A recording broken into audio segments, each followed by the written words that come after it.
ಪ್ರಧಾನಮಂತ್ರಿ ನರೇಂದ್ರ ಮೋದಿಯವರ ವಿಕಸಿತ ಭಾರತದ ಕನಸನ್ನು ಸಾಕಾರಗೊಳಿಸಲು ಯುವಜನತೆ ಶಿಕ್ಷಣ, ಕ್ರೀಡೆ ಹಾಗೂ ರಾಷ್ಟ್ರ ಸೇವೆಯ ಕ್ಷೇತ್ರಗಳಲ್ಲಿ ಸಾಧನೆ ಮಾಡುತ್ತಿರುವುದು ಸಂತಸದ ಸಂಗತಿಯಾಗಿದೆ ಎಂದು ದಕ್ಷಿಣ ಕನ್ನಡ ಸಂಸದ ಕ್ಯಾಪ್ಟನ್ ಬ್ರಿಜೇಶ್ ಚೌಟ ಹೇಳಿದರು.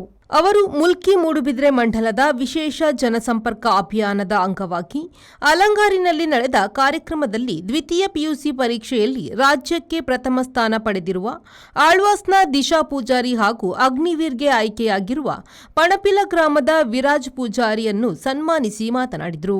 ದಿಶಾ ಮತ್ತು ವಿರಾಜ್ ಅವರ ಸಾಧನೆ ಇತರ ಯುವಕರಿಗೆ ಪ್ರೇರಣೆಯಾಗಿದ್ದು, ಇಂತಹ ಪ್ರತಿಭೆಗಳನ್ನು ಸಮಾಜ ಗುರುತಿಸಿ ಪ್ರೋತ್ಸಾಹಿಸಬೇಕು ಎಂದರು.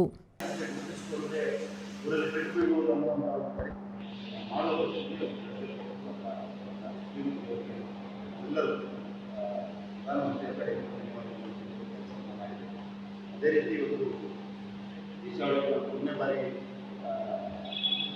ನಮ್ಮ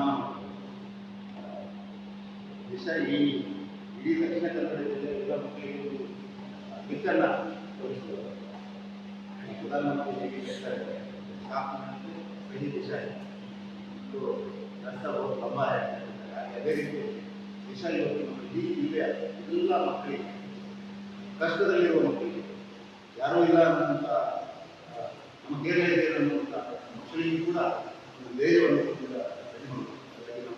ಈ ಸಂದರ್ಭ ಶಾಸಕ ಉಮಾನಾಥ್ ಕೋಟ್ಯಾನ್, ಬಿಜೆಪಿ ಜಿಲ್ಲಾ ಉಪಾಧ್ಯಕ್ಷರಾದ ಸುನೀಲ್ ಆಳ್ವಾ, ಶಾಂತಿ ಪ್ರಸಾದ್ ಹೆಗ್ಡೆ, ಮುಲ್ಕಿ ಮೂಡುಬಿದ್ರೆ ಮಂಡಲ ಅಧ್ಯಕ್ಷ ದಿನೇಶ್ ಪುತ್ರನ್, ಪ್ರಧಾನ ಕಾರ್ಯದರ್ಶಿಗಳಾದ ರಂಜಿತ್ ಪೂಜಾರಿ, ಹರಿಪ್ರಸಾದ್, ಮೂಡುಬಿದ್ರೆ ನಗರ ಮಹಾಶಕ್ತಿ ಕೇಂದ್ರದ ಅಧ್ಯಕ್ಷ ಲಕ್ಷ್ಮಣ್ ಪೂಜಾರಿ, ಪುತ್ತಿಗೆ ಶಕ್ತಿ ಕೇಂದ್ರದ ಅಧ್ಯಕ್ಷ ನಾಗೇಶ್ ಇರುವೈಲು, ಪುರಸಭೆಯ ಮಾಜಿ ಉಪಾಧ್ಯಕ್ಷ ನಾಗರಾಜ್ ಪೂಜಾರಿ, ಯುವ ಮೋರ್ಚಾದ ಕಾರ್ಯದರ್ಶಿ ಭರತ್ ಶೆಟ್ಟಿ, ಪ್ರಮುಖರಾದ K R Pandit, M S Kotian, K Krishnaraja Hegde, Eshwar Kateel, Meghanatha Shetty, Sukesh Shetty Yadamaru, Ashwath Panapila, Dixith Panapila, Sachin Panapila, Joylus D'Souza Takode ಸೇರಿದಂತೆ ಹಲವರು ಉಪಸ್ಥಿತರಿದ್ದರು. ಮಾಕೆ ನಾಮ್ ಏಕ್ ಪೇಡ್ ಎಂಬ ಕೇಂದ್ರ ಸರ್ಕಾರದ ಯೋಜನೆ ಅಂಗವಾಗಿ ಆಲಂಗಾರು ದೇವಸ್ಥಾನದ ಆವರಣದಲ್ಲಿ ಸಂಸದ ಬ್ರಿಜೇಶ್ ಚೌಟ ಅವರು ಗಿಡವನ್ನು ನೆಟ್ಟರು. ಪ್ರೇಮಶ್ರೀ, ವಿ4 ನ್ಯೂಸ್, ಮೂಡುಬಿದ್ರೆ.